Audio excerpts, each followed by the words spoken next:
নজর রাখবো পরবর্তী সংবাদে। সোমবার সন্ধ্যায় উদ্বোধন হয়ে গেল ব্যারেজ প্রাঙ্গণে চাকমাঘাটে পৌষ সংক্রান্তি মেলা। আজ এবং আগামীকাল দুদিন ব্যাপী এই মেলা চলবে।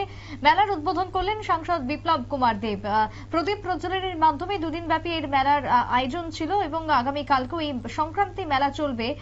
দুদিন ব্যাপী সংক্রান্তি মেলা সারা রাত ব্যাপী চলবে। জাতি উপজাতিদের মিলন মেলায় পরিণত হয়ে উঠবে খোয়াই জেলার তেলিয়ামুড়া মহকুমার চাকমাঘাট ব্যারেজ প্রাঙ্গণে বা ব্রিজ প্রাঙ্গণে এই মেলা। কি বক্তব্য বিপ্লব দেবের উঠে এসেছে শুনুন।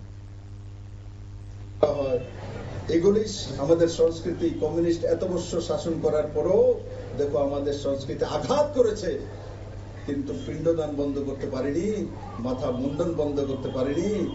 মুন্ডন তো এখন তাদেরই করা আমি, এরারও মুন্ডন করতে হবে।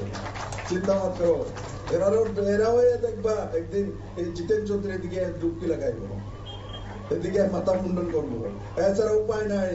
এরা যে কাজ করেছে ত্রিপুরার জন্য, যে অন্যায় করেছে ত্রিপুরার নজওয়ান ছেলে মেয়েদের সঙ্গে।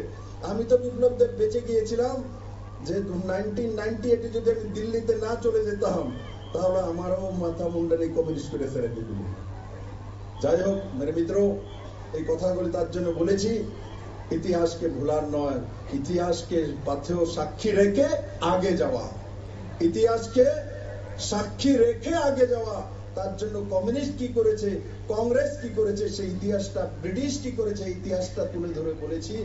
কারণ কি অনেকে ভুলে যায় আজকের দিনে 18 বছর 19 বছর ছেলে কি জানে কমিউনিস্টের সত্তা কি ছিল, জওহরলাল নেহরু কি ছিল, কে জানে ইন্দিরা গান্ধী কে ছিল, জানে না। তার জন্য এগুলো বলতে হয় আজকের দিনের নিউ জেনারেশনকে কাছে।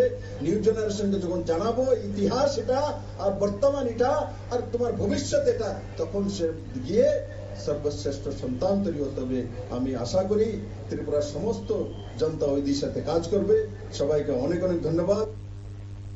বিপ্লব দেবের বক্তব্য আপনারা শুনলেন। আজকে চাকমাঘাটের যে মেলা, সেই মেলাকে কেন্দ্র করে ইতিমধ্যেই পরিলক্ষিত হয়েছে ব্যাপক সমাগম। আগামীকালেও এই মেলাকে কেন্দ্র করে থাকবে উৎসবপ্রিয় মানুষের ভিড়।